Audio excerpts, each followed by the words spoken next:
The forest looks alive, but listen closer. The air hums, the leaves sway, yet there's an emptiness in the sound. The birds are gone, the frogs are silent. Beneath the roots, nothing stirs. Jamaica's wilderness still breathes, but without its voice. That silence wasn't born from storms or droughts. It began with a single idea, a desperate one.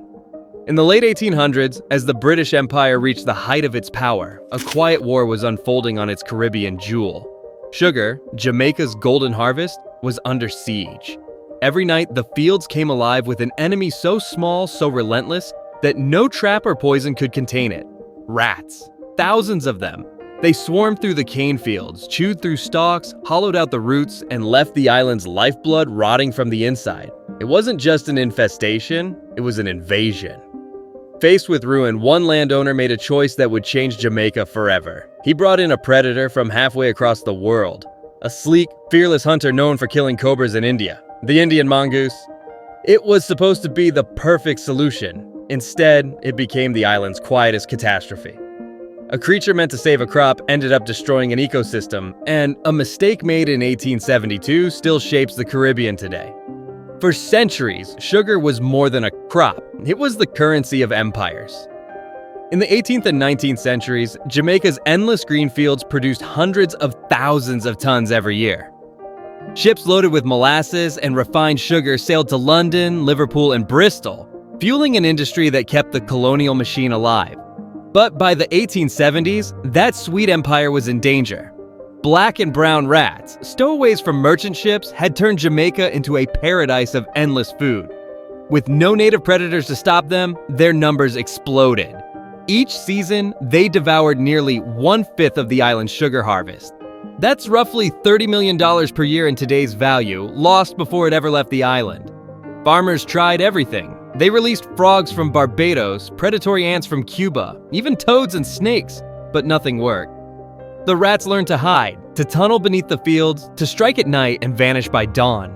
Colonial records from the time sound almost biblical. The rats eat what the cane men grow, and in their wake, the fields turn hollow. For an island whose wealth and survival depended on sugar, it was more than a pest problem, it was an existential threat.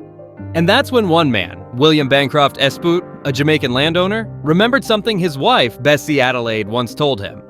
Years earlier in India, she had kept a mongoose as a pet, a small, quick creature known for killing snakes and rodents with remarkable precision. Her advice was simple: try them here, they never miss. In February 1872, Espout imported 4 male and 5 female mongooses from Kolkata and released them on his estate near St. Catherine Parish. He believed he had found the perfect weapon. What he actually released was the beginning of the Caribbean's most enduring ecological experiment, one that would save an industry, destroy a wilderness, and echo far beyond Jamaica's shores. Before we follow what happened next, make sure you're subscribed to Geologic, where we uncover the unintended consequences of human design and the lessons that nature refuses to let us forget. By the middle of the 19th century, Jamaica's sugar plantations were the beating heart of the Caribbean economy. Cane fields stretched for miles, shimmering in the tropical heat. The rhythm of iron mills and steam engines echoed through valleys, turning green stalks into sweet gold. But beneath that rhythm, another sound crept in, the scratching, chewing, and gnawing of millions of rats. They had arrived centuries earlier, hidden in the holds of European ships. Black rats, brown rats, stowaways feeding on spilled grain and scraps. When they reached Jamaica, they found a paradise without predators. The island's gentle reptiles and birds couldn't stop them. With endless food and no threats, the rats multiplied at a staggering rate. By the 1870s, planters were in crisis. According to colonial agricultural reports, up to 20% of Jamaica's sugar crop was lost each year to rat damage, an economic collapse in slow motion. Fields that once yielded profit now turned into wastelands of gnawed stalks and spoiled juice. Even harvested cane was at risk. Rats chewed through sacks, infested mills, and contaminated shipments bound for Europe.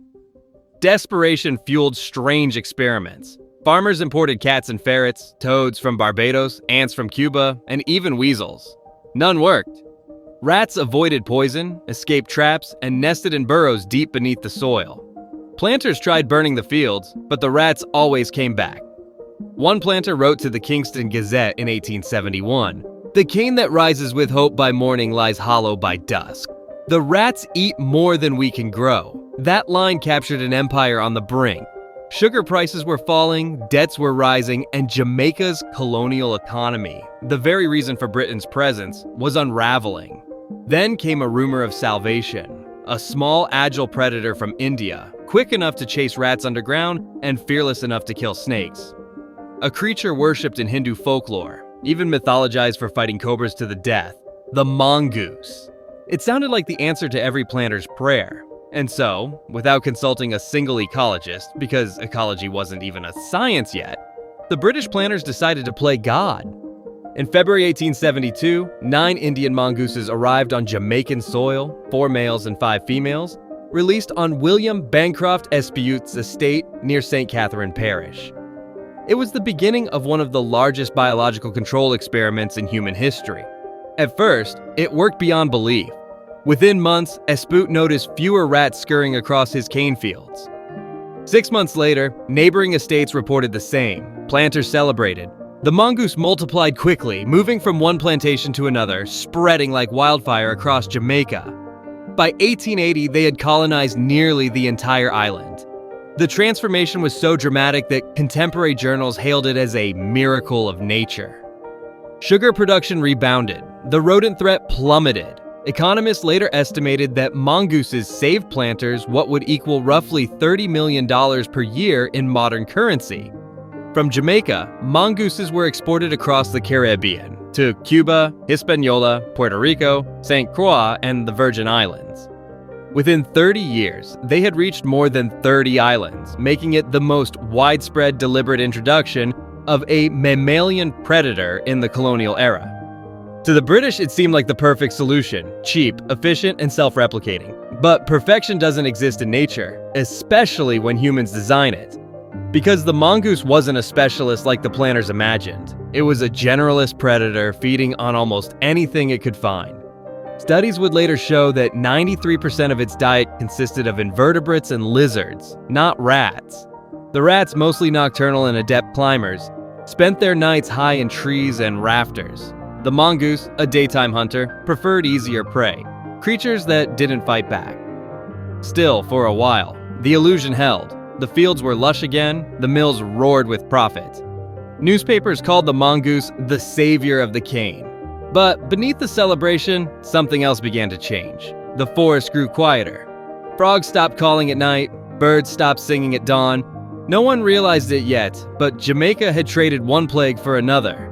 If you were in Espeut's place, facing ruin, watching your fields devoured, would you have done the same? Tell me in the comments below, because what began as salvation was about to turn into one of the greatest ecological tragedies in island history. At first, the silence crept in slowly. The fields were thriving again, sugar mills clanged through the night, and planters toasted the mongoose as their hero. But up in the hills and valleys, something was missing. The dawn chorus of birds grew thin. The croak of frogs at night faded to nothing. Within a generation, Jamaica's forests had lost their voice. When the rats began to vanish, the mongoose turned on easier prey: ground-nesting birds, frogs, snakes, lizards, even the eggs of sea turtles. The island's native wildlife had evolved without predators like this. They didn't know to flee, to hide their nests, to defend their young. By the early 1900s, the damage was catastrophic. 8 of Jamaica's 12 native reptiles were gone from the lowlands. The once abundant green iguana vanished from the wild. The Jamaican petrel, a seabird found nowhere else on Earth, was last seen in 1879, likely destroyed by mongoose predation. On nearby islands, the pattern repeated. Snakes disappeared from St. Croix, rock iguanas from Puerto Rico, and entire colonies of ground birds went silent. One British naturalist described the scene bluntly: "You walk through the forest and hear only the wind. The mongoose has eaten the music." Even humans began to feel the change. Farmers woke to find chicken coops emptied and newborn goats missing. In some villages, children were bitten while playing near fields. By 1893, government reports listed the mongoose not as a savior, but as a public nuisance. Ecologists later gave the phenomenon a name: the silent forest syndrome, when an ecosystem looks alive but its biodiversity is hollowed out. Jamaica had become the textbook example. For the first time, planters realized that the mongoose wasn't just solving a problem, it was rewriting the island's entire food web. But the worst was still ahead. Because even after destroying the wildlife, the mongoose found another way to remind humanity who really controlled the balance. By the mid-20th century, the mongoose had claimed every corner of Jamaica and carried something new with it: rabies. The disease had long haunted the old world, but in the Caribbean, it found a new host. As early as the 1950s, veterinarians in Puerto Rico noticed strange livestock deaths: cows staggering, foaming at the mouth, collapsing within hours.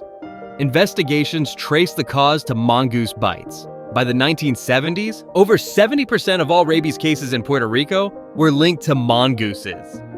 The same pattern appeared in Grenada, Cuba, and Jamaica, turning a former rat killer into the region's deadliest reservoir. Even as vaccination campaigns wiped out canine rabies, the mongoose strain persisted.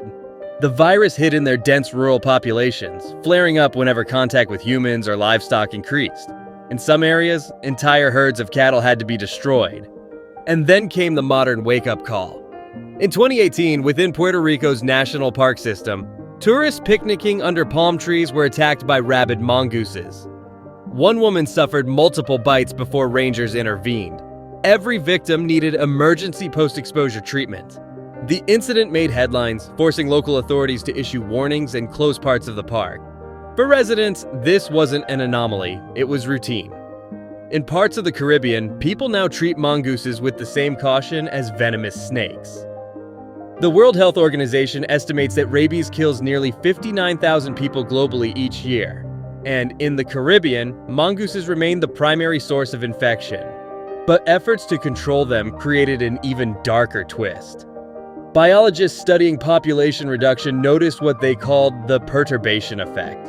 When colonies were heavily culled, surviving mongooses broke their social structures and began roaming farther, fighting more and interacting with new groups, ironically spreading rabies faster than before. It was a cruel paradox. Every attempt to fix the problem risked making it worse, and yet governments kept trying: bounties, traps, poison, aerial drops, anything to undo the century-old mistake.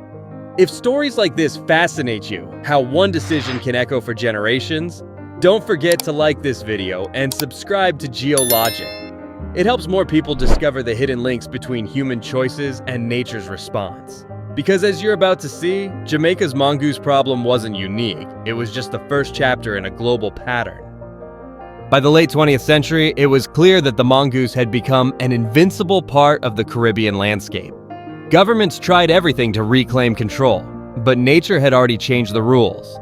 In 1899, Trinidad banned further imports, and by 1902, the colony was paying a bounty of 3 pence per mongoose killed. Thousands were hunted, trapped, and poisoned. Yet every time the population seemed to drop, it rebounded within weeks. The animal's biology made it unstoppable. Mongooses breed up to 4 times a year, females mature in under a year, and their young disperse quickly, filling every ecological gap humans create. The Caribbean's jungles became laboratories of frustration. In Cuba during the 1980s, the government launched one of the largest control campaigns ever attempted. Over 1 million poisoned eggs, coated with strychnine, were scattered across the countryside. In Grenada, 840,000 bait stations filled with sodium fluoroacetate lined the hillsides. The results looked promising at first, until biologists returned months later to find the same number of mongooses again. One field study captured the problem perfectly. On a 4 square mile plot, researchers spent 6 days eradicating nearly 90% of the mongooses. 7 weeks later, the density had completely recovered. Pregnant females had migrated in from nearby territories, replenishing the numbers almost instantly. This resilience led scientists to identify a grim principle: the perturbation effect. Whenever large culls disrupt social groups, the survivors roam farther, expand their territories, and form new connections. In Europe, badger culls meant to stop bovine tuberculosis had produced the same result. Disease spread faster than before. In the Caribbean, the mongoose followed the same logic. The more humans interfered, the stronger its hold became. And behind every trap, every failed campaign, was a bigger truth. Humans had changed the islands too much to turn back. The mongoose didn't just survive, it filled a role no other predator could. Rats rebounded when mongoose populations dropped. Insects swarmed when reptiles disappeared. The ecosystem itself now depended in part on its invader. Across the ocean, scientists studying cane toads in Australia, rabbits in New Zealand, and feral cats on Hawaiian Islands began to realize that Jamaica's mistake wasn't unique. It was a pattern. Every time humans tried to fix nature with another living thing, they started a domino effect that never stopped falling. By 2023, the UN Intergovernmental Platform on Biodiversity, IPBES, estimated that invasive species are responsible for 58% of global animal extinctions and cost humanity over $423 billion every year. The mongoose, once a small footnote in a colonial journal, had become one of the most famous warnings in environmental history, and yet amid the ruin, some fought to reclaim balance. In the rugged limestone forests of Jamaica's Hellshire Hills, conservationists found a miracle. Hidden in a sun-baked crevice in 1990, they discovered a survivor, a lone Jamaican iguana, a species believed extinct for more than half a century. That discovery sparked one of the most ambitious wildlife recoveries in the Caribbean. By 1997, the Jamaican Iguana Recovery Project was born. Rangers and biologists began trapping mongooses every day, removing thousands from the forests to protect the remaining reptiles. Nest sites were guarded by night. Hatchlings were raised in mongoose-free enclosures before being released back into the wild. Over time, the iguana population slowly began to rise again. It was a fragile success. The program cost more than $400,000 per month per team, but it worked. The forest began to whisper again with the sound of life. Elsewhere, similar efforts emerged. In Puerto Rico, oral rabies vaccination trials were launched in 2020 to protect both wildlife and humans. Cuba expanded its monitoring networks to map mongoose territories using infrared traps and satellite tagging. Each island learned that total eradication was impossible, but coexistence, cautious and managed, was achievable. This shift wasn't just practical, it was philosophical. After a century of trying to dominate nature, scientists began studying how to live within it. The mongoose had become a teacher of humility. One Cuban ecologist put it best, "We used to talk about killing the mongoose. Now we talk about understanding it." The predator once blamed for destroying an island was now part of a new chapter. An ecosystem learning to rebuild, not erase. But even as the Caribbean found a way forward, the mongoose story was still unfolding far beyond its shores. Because in every corner of the world, the same question remains: how do you fix a mistake when nature has already adapted to it?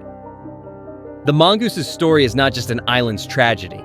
It's a mirror, a reflection of how human ambition, wrapped in good intention, can spiral into unintended chaos. When the first mongooses scurried through Jamaica's cane fields in 1872, no one imagined they would alter the island's fate for centuries. But what happened next wasn't evil. It was evolution in motion. The mongoose didn't invade Jamaica with malice. It adapted, survived, and thrived exactly as nature designed it to. The mistake was ours. The belief that we could control complexity. Ecologists call this the illusion of control, the idea that we can isolate one problem in nature, fix it, and walk away. But ecosystems are webs, not levers. Tug one strand and everything else moves. In Jamaica, saving sugar destroyed snakes, losing snakes unleashed insects, killing mongooses brought back rats. Each solution became another imbalance. Modern biologists like Dr. R. Hoogland, who studied the mongoose's spread across the Caribbean, emphasize that every island's story is different. Some species adapted, some perished. On others, the mongoose even helped suppress rat-borne plagues. No universal villain, he wrote, only interactions too intricate to predict. That's the deeper truth. The mongoose isn't a monster, it's a survivor. Its rise exposes the fragility of the systems we build and the arrogance of assuming we can direct nature like a machine. And yet there's something almost poetic in how this story comes full circle. The mongoose was brought here to protect an empire's crop, a symbol of colonial control. Today, it stands as proof that control was an illusion all along. If you zoom out far enough, this isn't a story about an animal, it's about us. Because we still do it, introducing solutions without understanding the systems we're changing. Whether it's releasing insects to control pests or manipulating ecosystems to balance carbon, the mongoose is our earliest warning label. Nature doesn't follow orders, it follows balance. Today, if you walk through Jamaica's forest at dawn, you might still see a mongoose dart across the trail, quick, silent, unbothered. Around it, life is returning, iguanas sunning on rocks, the flutter of native birds making a cautious comeback. But the silence never fully left. Some voices are gone forever. The mongoose never meant to destroy.